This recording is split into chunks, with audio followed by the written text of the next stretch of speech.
Welcome to Pushing Forward with Alicia, a podcast that gives disability a voice. Each week, we will explore topics like confidence, ambition, resilience, and finding success against all odds. We are creating a collective community that believes that all things are possible for all people. Open hearts, clear paths, let's go.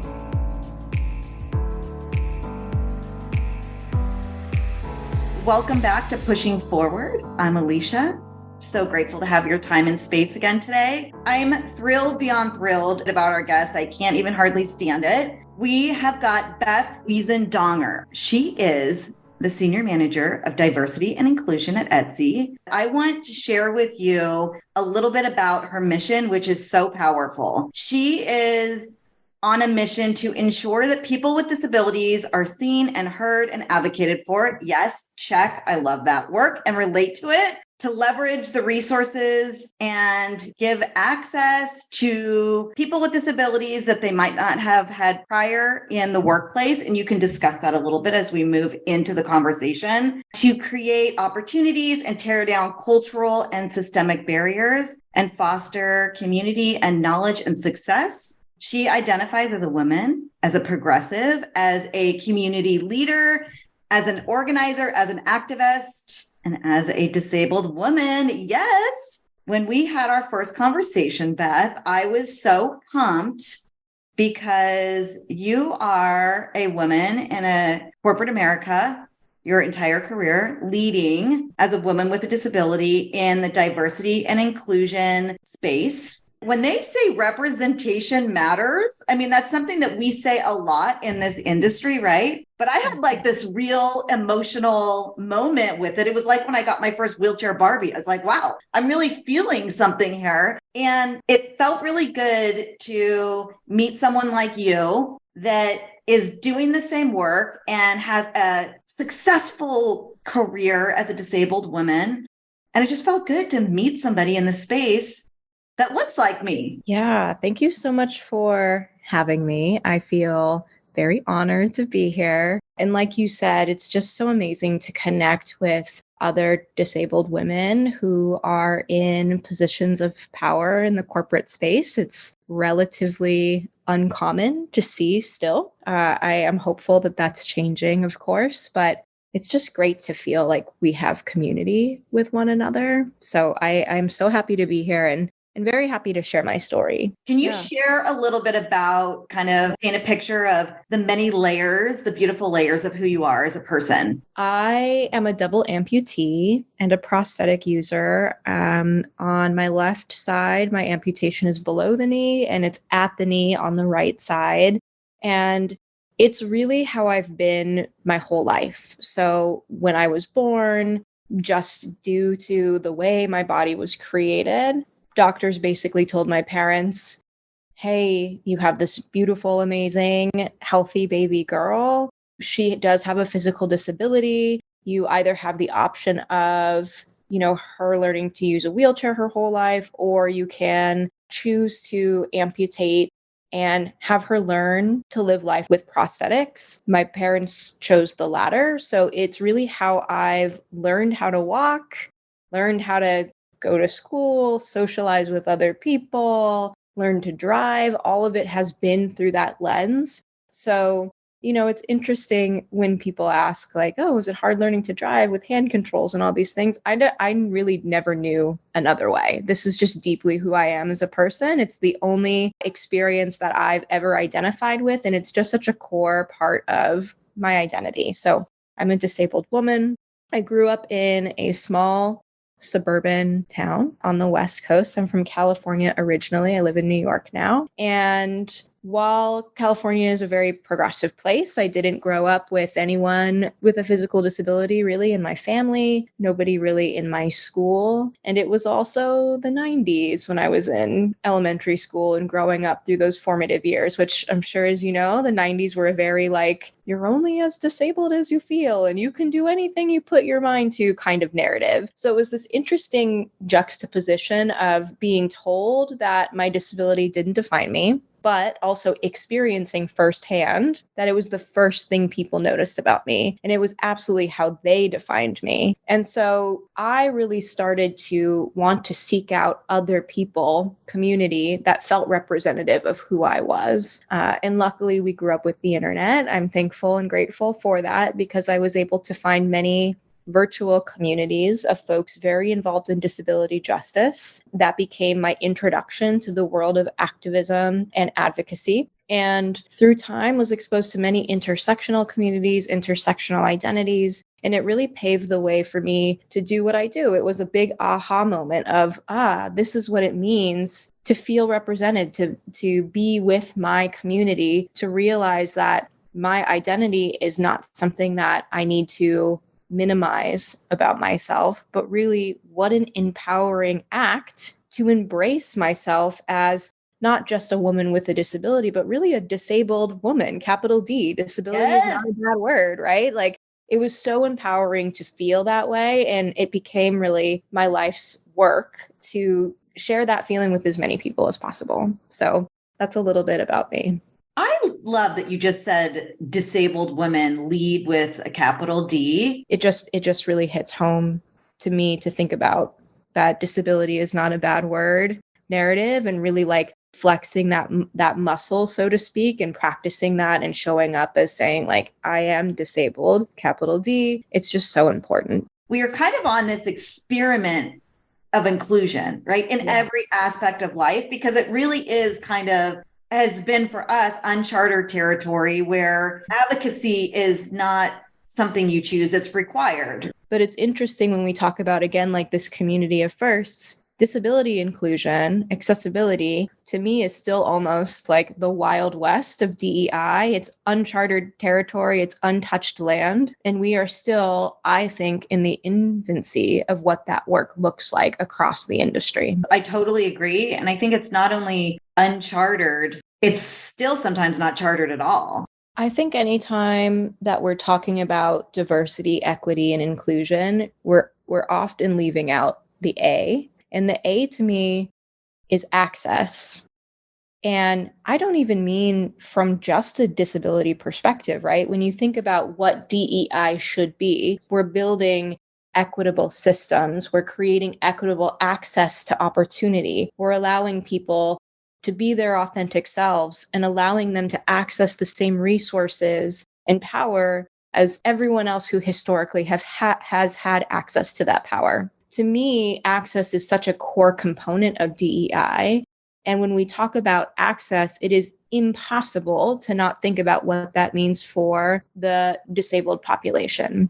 Is it a diversity issue? 100%. Because even when you look within the disabled community, once you start adding on layers of intersectional identity, all of the systemic things that we see increase tenfold. So talking about disabled identity for men, for women of color, right? All of this compounds and becomes part of the work.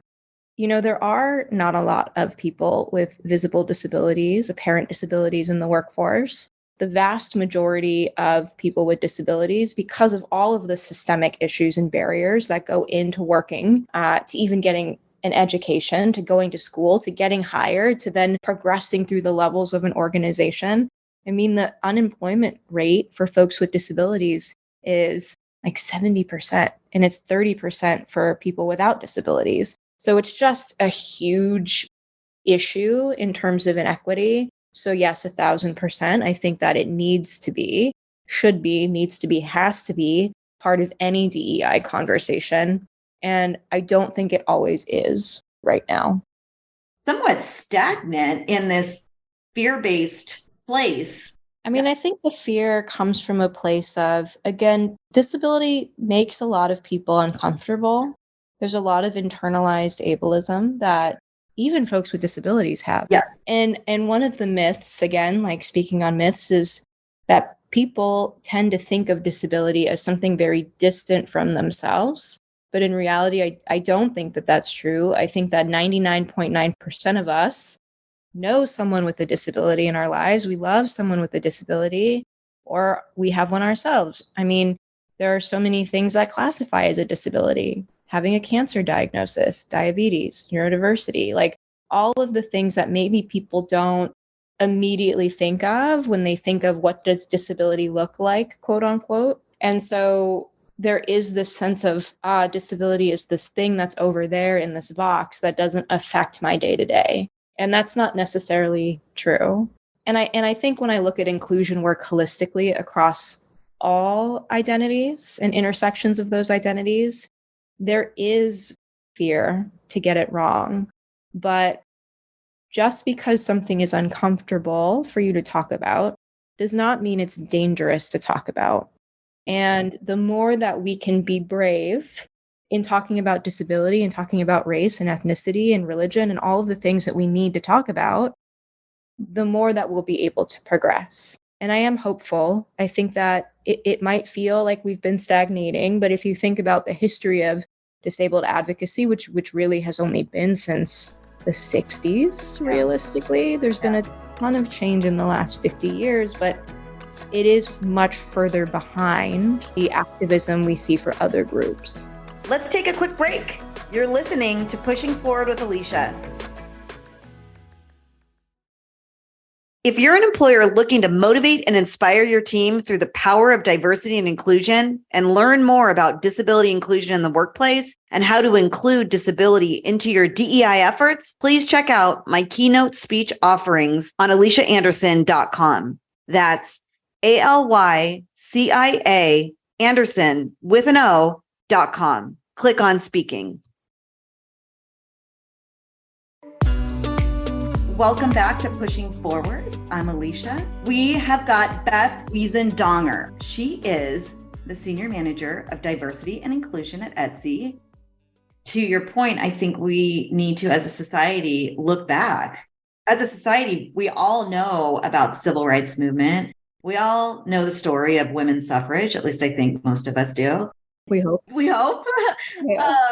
And from the disability rights movement is right up there with our human rights and our freedoms, and to understand that story and then couple that with, like you're saying, understanding multiple identities and how, frankly, all of these conversations intersect and are connected in certain ways. And when we start having those conversations and we find commonalities and understand that this is our common ground, not the thing that separates us, then I think we're having a human experience of understanding. And I think it's also important to remember, there's a very common phrase in the disability community in the advocacy space, nothing for us without us. And so many, if you look at the civil rights movement in the 1960s, which of course did many amazing, wonderful, critical things for the world, it did largely leave people with disabilities behind. And it wasn't until the Rehabilitation Act in the 70s that the civil rights of people with disabilities were protected by law. So we're sort of seeing a lag in rights for one group, then trickling down a decade later for people with disabilities. Like, my call to action is for anybody listening who cares about inclusion, who cares about equity, which I'm sure you do because you're listening to this, right? Don't leave out people with disabilities. Don't leave their voices out of the conversation. Make sure they have a space at the table. Make sure that we don't get thought about as an afterthought. Don't build something and then add on something for us later. True access is about creating a system, creating practices, creating programs and procedures that work for everyone. And we're part of that, and we should be part of that. Yeah. And I think a key word that just popped out in all of that is equity. Like, can you speak to equity versus equality? Equality is more about making sure, like, if you're imagining in your mind's eye a race, equality would mean everyone starts at the same place, ends at the same place, they run the same amount of distance. And it's a very equal approach to accessing the same opportunity. Equity is more about fair and contextually appropriate access to resources and opportunities that are required for every individual to attain their full potential. So that means that depending on where you're coming from, the unique set of circumstances you have, the needs that you have as an individual, you are given the tools to make sure you have equitable access to an opportunity. So not everyone's given the same tool, but people are given tools that are appropriate for them to access the same opportunity. And in that, have a better opportunity or chance to reach a finish line together. Right. You're measuring how, if everyone got to the finish line versus did everyone start at the same place. Totally. I love it. Yeah. I think that that's a really important point. So we are launching this during Disability Pride Month. Yeah. Like, can we talk about what disability pride means to you personally? Yeah. Disability pride to me means that we are allowed to celebrate our identities, our successes, our challenges as disabled people without fear of that impacting our opportunities for the future. And I say that specifically because, even in organizations where I've been vocal present as a disabled woman, right?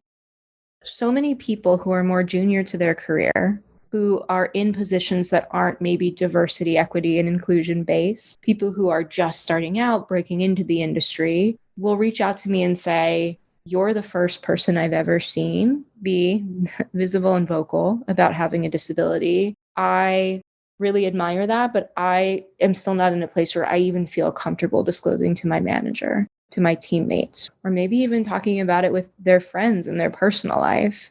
And so I think that disability pride is expression in action and the ability for us to hold a space and feel safe doing so. And I don't think we're there yet. So to me, true disability pride is a goalpost that we're working to get towards.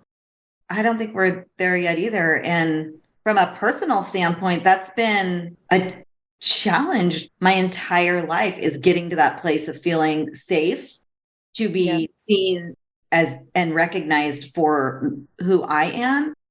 It's been it's been a lifelong process for me to get comfortable with my own identity and have power in it, to be in that space, And so I think that those people that are approaching you, that's the powerful work. Yeah. I spoke a couple weeks ago, and a girl that had spinal cord injury raised her hand afterwards, and she was like kind of speechless, and she didn't know how to articulate what she was feeling other than saying that she's ready to give her disability a voice. And I think that as you go through this like exploration of yourself, you get to these spaces of like, oh, okay, I feel a little safer. Like, I'm going to dip my toe in there. It's powerful. It's really powerful. Yeah. And I would be remiss in saying, in not calling out the fact that my ability to be visible and vocal is a privilege. I have been able to go to school and get an education and be hired in the workforce. And, I'm a white woman. And of course, that has given me more power and privilege than people who don't have those same opportunities have been afforded. And so I feel, again, like a lot of responsibility to leverage the power I do have, to use the space that I do have to try and carve out that space for other people. And I do think it's really important that people feel individually comfortable enough with their disability, proud enough of their disability to be vocal about it and to give their disability voice, as you said, which I think is so beautiful. But I think an even more challenging, but perhaps even like more pressing goal is to make sure that we are creating spaces that allow for folks to have that comfortability. If you're in an environment that isn't safe to disclose, isn't safe to exist, it's not safe for you to be vocal and visible, right? So my hope is that we can really change the world, for lack of a better term, which seems like a very lofty goal, right? But like the workplace world, the industry, the way that people with disabilities are perceived, that needs to change in order for people to be able to show up and be themselves. Because there is a risk, still a very real risk, for people who are younger, just starting out, may not be in a safe space to use their voices in that way. And so that's a huge part of my personal mission, is to make spaces safer for all people to be who they are and to be proud of who they are, and to show up in a way that says, I can celebrate pride in my identity. Yes. You remind me of when I was a little girl and would go to camp. I'd go to sports camp once a year, and it was the only time that I would be around other kids that were just like me. I talk about this a lot. The only time I would feel like I could blend into a crowd, I wasn't sticking out, I didn't have to explain myself. That's how I feel when I'm with you. You feel like I get to go to camp and like, I don't know, just be together. So it's really, really nice. So I love that about us. Yeah. We don't have to cover, right? No, We don't have covering. No, and that is creating space, right, for other people. This might put you on the spot, but I like to end with a pushing forward moment, a disabling ableism moment, something that's going to inspire our audience to be a better ally, a little nugget to take back to their job or their home or their kids. Or I feel so passionately about providing the opportunity for people with disabilities to be in the workforce. This is like how things will change. It is not by people without disabilities creating more inclusive environments for people with disabilities. It's nothing for us without us. It's disabled people creating environments for disabled people. So hire disabled people, hire them frequently, hire them for every role, not just diversity, equity, and inclusion roles. And don't just hire white, male disabled people. Like really think about intersectional disability and put your money, your job opportunities where your mouth is, so to speak. And if you look around at your team right now, whoever you are, and you don't know anybody on your team with a disability, that's a problem. And you should feel a sense of urgency about that. You need to be approaching this issue like you woke up late for your meeting. That's like the urgency we need when it comes to disability inclusion. I think that's a great place to end. Beth, thank you for your time today, for your friendship, just for it all. I'm inspired thoroughly by everything that's you, and I appreciate your time. So thank you so much. Thank you to everyone else out there who spent some time to share this amazing conversation with us. This is Pushing Forward with Alicia, and that is how we roll.